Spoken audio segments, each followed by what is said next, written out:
So First of you're all- telling me that a woman has to go work like a man every day, and a man goes work, and he's tired when he gets home. A woman's not tired. She has to clean, cook, do the dishes, do the laundry. Are you kidding me? Why don't you want to do that?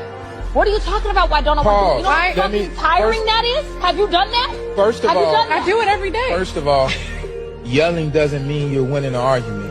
It's a sign of low intelligence. You can lower your voice and speak to me. I'm sitting right here. I can hear you. Men have different responsibilities. But that's- So all this, I cook and I clean, and yeah, that's part of your function. But when your tire is flat, my function is to make sure you have a new tire. But When that's your what car I'm need an saying. oil change, it's my job to make sure these people ain't ripping you off. We have different duties and functions and responsibilities. And if you don't love your duty, your function, your responsibility, you're not fit to be a wife. Period. Bam!